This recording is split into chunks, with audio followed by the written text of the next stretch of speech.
Masu saurare da fatan an waye gari lafiya. Sashen Hausa na BBC ke magana akan mitoci 41 da 49 ko a shafinmu na bbchausa.com. A cikin shirin namu na yau za ku ji cewa rundunar sojan Amurka ta ce ta tsananta hare-hare kan Iran. Ukraine ta ce Rasha ta kai mata hare-haren makamai masu linzami a yankuna uku na kasar. A Najeriya, 'yan majalisar dattawa daga arewacin kasar sun yi Allah wadai da hare-haren 'yan bindiga a yankin.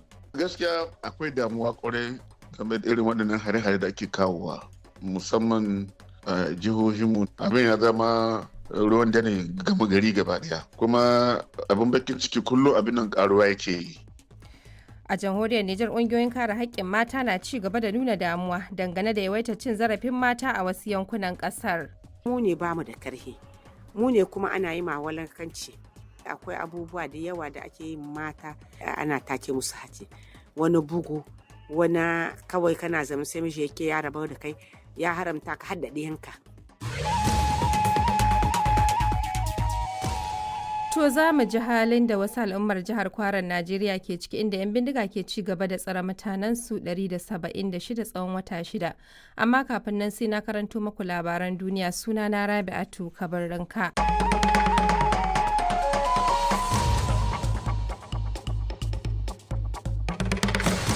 Masu saurare barkanmu da warhaka. A cikin shirin za ku ji cewa yayin da ake ci gaba da aikin ceto a Japan bayan mummunar girgizar ƙasa, adadin waɗanda suka mutu ya kai 30.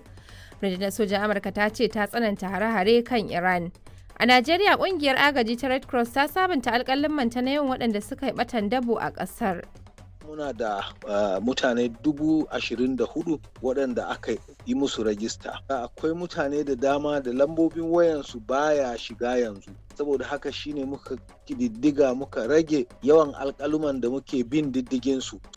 Har a Najeriya, kungiyar Miyetti Allah ta ce ta tattauna domin fito da hanyoyin magance rikicin makiyaya da manoma a ƙasar. Dole bakulata ne makiyayi na daji ya gane fa cewa yanzu ba da bane. Filayen kiwon babu don shi kansa manomi ne yana buƙatar filin kiwo. Dabbobin suna buƙatar abinci su ci. Al'umma suna buƙatar filin kiwo don a samu abincin da za a ci da na dabbobin duka.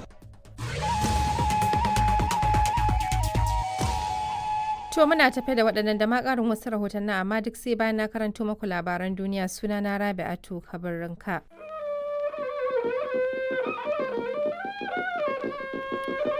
Sashen Hausa na BBC ke magana akan mita 13 da kuma wasu tashoshin FM a wasu ƙasashe na Afirka.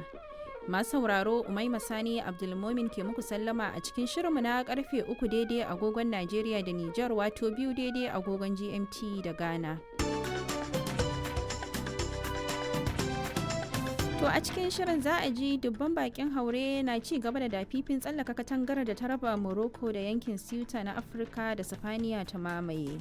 Gwamnatin Masar ta tabbatar da cewa harin jirgi marasa matuki ne ya haddasa gobara da ta tashi kan tankokin dakon mai biyu a tashar ruwa Mediterranean a jiya Laraba.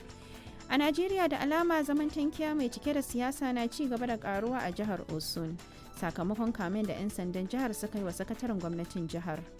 Ya raka mai girma gwamna sun je kamfen a garin Obokun, ko da jami'an tsaro suka zo sun tarar da yaransa suna mitin a cikin gidan, sun ce sun kwaci kuɗi naira miliyan 4,500,000. To ya za a ce dindin sakataren gwamnati ku ce kun zo ba za ku samu wani abu a gidansa ba. Hukumar gudanarwa ta asusun lamuni na duniya IMF ta kammala nazari kan shirin baiwa jamhuriyar Nijar lamuni na musamman. Mataimakin darakta kuma shugaban hukumar ya bayyana cewa tattalin arzikin Nijar ya nuna juriya a shekarar 2025 duk da mawuyacin yanayin da kasar ke ciki. Sai dai kuma, in ji shugaban hukumar, duk da haka har yanzu akwai haɗari.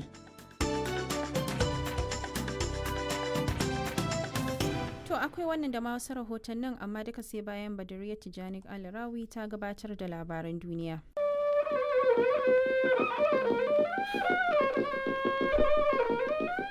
Sashen Hausa na BBC ke magana akan mita 19 da 25 da kuma a wasu tashoshin FM a wasu ƙasashe na Afirka. Masu saurare, Umaima Sani Abdulmomin ke muku sallama a cikin shirinmu na karfe 8 daidai agogon Najeriya, wato karfe 8 da rabi daidai agogon Najeriya da Nijar, wato 7 da rabi kenan agogon GMT da Ghana. To a cikin shirin za a ji hukumar kwallon kafa ta Turai UEFA ta kada ƙuri'ar ƙauracewa gasar kofin duniya muddin FIFA ta sayar da wani bangaren hannun jarinta. Shugaba Luis Inacio Lula da Silva na Brazil ya tabbatar da cewa gwamnatinsa ta ki amincewa a baiwa jami'an Amurka biyu bizar shiga kasar. Shugaban Najeriya Bola Ahmed Tinubu ya amince da rushe kwamitin shugaban kasa da ke tantance kadarorin gwamnatin tarayya nan take. Kwamiti ai ba dindindin bane ba, bai kamata a ce kwamiti ya kai har wannan lokacin ba. Tsawon wannan shekarun watakila ba a lura da cewa ya kamata a bi wannan tsarin ko kuma wannan abin da doka ta na cewa kwamiti ya zamana a rushe ban ya kammala aikinsa. Me yasa yanzu aka rushe din? Wata babbar kotu da ke jihar Kanan Najeriya kuma ta yankewa amaryar nan Sa'adatu mai shekara 19 da ta kashe mijinta hukuncin kisa ta hanyar rataya. Mun gabatar da shaidu guda biyu, mun kuma gabatar da shaida a kuma zoɓa rodan da ta amfani da shi don saka masa guba ko in ce kwaya mai gusar da hankali, bayan hankalinsa ya gushe shine ta masa yankan rago. To za a ji wannan da wasu ƙarin rahotannin amma duka sai bayan Badariya Tijjani Kalarawi ta gabatar da labaran duniya. DW shirye-shiryen sashin Hausa. To jama'a masu mu barkanmu da wannan lokaci cikin shirinmu na zango na farko na watsa shirye-shirye daga nan sashen Hausa na DW. Mun ta gahi wannan ke muku sallama a wannan safiya ta Alhamis da fatan an waye gari lafiya. To a cikin shirin bayan an sha labaran duniya za mu je Najeriya inda gwamnatin jihar Anambra da ke kudancin kasar ta ce dole ne duk wani ɗan siyasa ya biya miliyoyin nairori kafin shiga jihar domin tallata kansa a matsayin kamfe gabanin zaben shekarar 2027 da ke tafe. Za kuma mu ji wasu bayanai dangane da siyasa a jihar Kaduna da ke arewacin Najeriya da ma wasu batutuwan da suka danganci jamhuriyar Nijar da ƙarin wasu rahotannin, amma yanzu ga halin da duniyar ta wayi gari.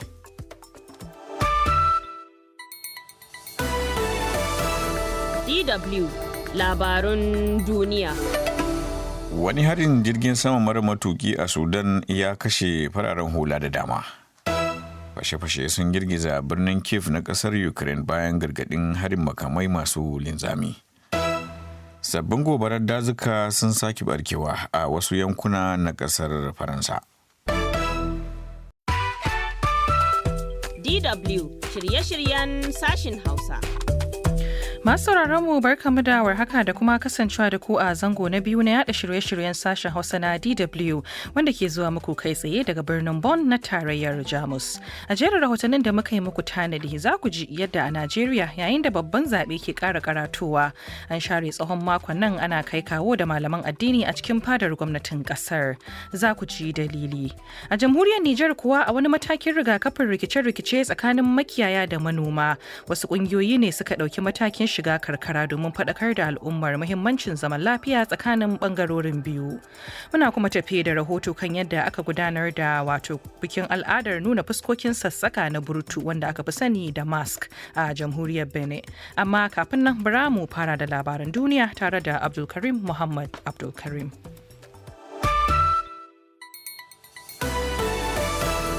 DW labarun duniya.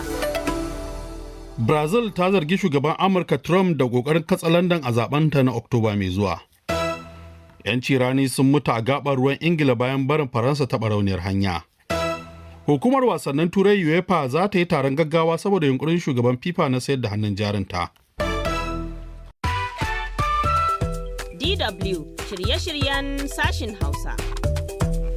Masu mu barkamu da wannan lokaci da kuma sake kasancewa da ku a zango na uku kuma na ƙarshe na yada shirye-shiryen sashen Hausa na DW wanda ke zuwa muku kai tsaye daga birnin Bonn na tarayyar Jamus.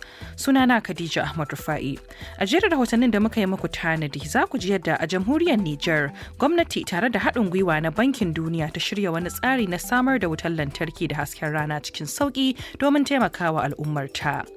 A Najeriya kuma mutane ne ke tofa albarkacin bakin su kan yadda ake kabilantar da laifukan ta'addanci biyo bayan kashedin sarkin musulmin Najeriya kan hatsarin ci gaba da daukar kowane bafulatani a matsayin dan ta'adda.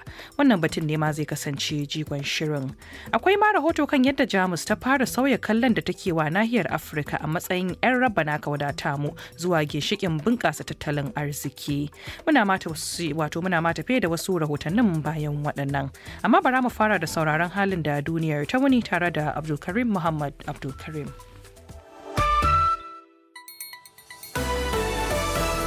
DW Labarun duniya. Majalisar Ɗinkin Duniya ta fara aikin zaben sabon sakatare janar da zai mai gurbin Antonio Guterres.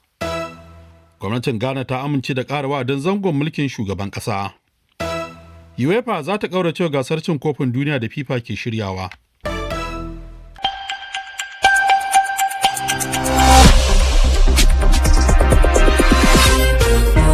Karfe 7 agogon Najeriya, Nijar, kamar da Chadi, wanda ya zo daidai kenan da karfe 6 agogon TU da na gane sashen Hausa na Radio Faransa International RFI Hausa aka lalabo akan mitoci 22.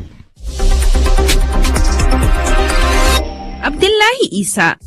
Jama'a assalamu alaikum, barkamu da sake saduwa ga muhimman kanun labaran duniya na wannan safiya. A Najeriya an samu bulluwar tsuntsaye da ake kira da suna jan baki kenan da ke bata amfanin gona a wasu yankuna na jihar Sokoto. Yayin da a jamhuriyar Nijar zamu ji a ina aka kwana a daidai lokacin da ake bake a wannan kasa. A Burkina Faso kuma hukumar sa ido kan ayyukan kafafen yaɗa labarai ta ci tarar wata kafa da aka sani da Canal Plus da ke watsa shirye-shiryenta a wannan kasa. Muna ɗauke labaran wasanni. Sai ku gyara zama ga kuma labaran yadda muka same su.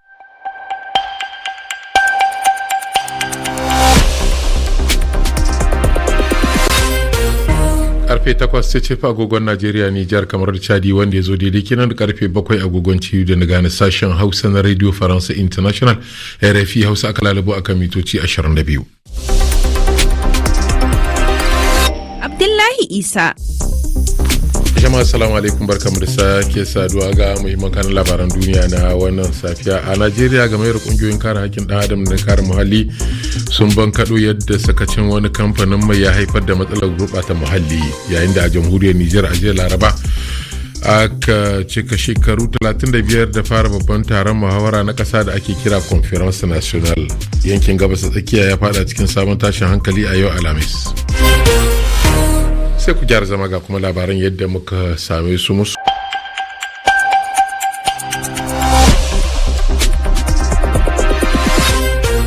Karfe 5 agogon Najeriya, Nijar, Kamaru da Chadi, karfe 4 kenan agogon TU da Ghana. Sashen Hausa na Radio France International ake sarari akan mita 16. Hauwa Halliru Gwangwazo. Masu sauraro Assalamu alaikum, barkanmu da wannan yammaci. A cikin labaran za a ji cewa shugabar ma'aikatan gwamnatin tarayya ta ce sakacinsu ne ba da damar kafa ma'aikatar bogi a Najeriya. Rwanda ta yi watsi da shirin kwance kamarar 'yan tawayen FDLR da gwamnatin Congo ta sanar.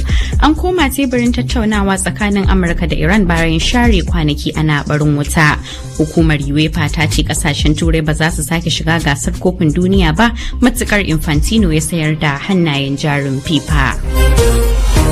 To yanzu kuma ga cikakkun labaran. 'Yan sanda a Najeriya sun ta sakiyar ɗan China da ake neman ruwa a jallo kan safarar namun daji. Za a ji jami'an tsaro na haɗin gwiwa a Najeriya sun ceto mutane 9 da aka sace, sun kashe 'yan bindiga 3 a jihar Kwara. Kazalika, Amurka ta kai wa Iran sabbin hare-hare a cewar rundunar CENTCOM. To kanun wasu takaitattun labarai na yau da kullum kenan da muke tafa da su daga nan TRT Africa Hausa na ranar Alhamis 30 ga watan Yuli na shekarar 2026. Sunana Shamsiyya Hamza Ibrahim. Jama'a masu saurare, Assalamu alaikum. Barkanku da warhaka. Sashen Hausa na rediyon ƙasar Sin ke muku marhabin da lale cikin shirye-shiryenmu na wannan lokaci. Da fari kamar kullum akwai labaran duniya, kafin kuma daga bisani ku saurari ragowar shirye-shiryenmu na yau da kullum. Amma yanzu a fara shan muhimman kanin labaran tukuna. A cikin shirin za a ji cewa yawan lantarki da ƙasar Sin ta samar daga makamashi da ake iya sabuntawa ya zarce kaso 40% a rabin farko na shekarar bana. Shugaban ƙasar Jamhuriyar Dimokuraɗiyyar Congo ya ƙaddamar da cibiyar tsaftace ruwa da wani kamfanin su ne gina a ƙasar. Za kuma a ji cewa ƙasar Amurka ta sanar da ƙaddamar da sabbin hare-hare kan ƙasar Iran. Yanzu ga labaran dalla-dalla daga nan sashen Hausa na rediyon ƙasar Sin. Kuna tare ne da tashar CRI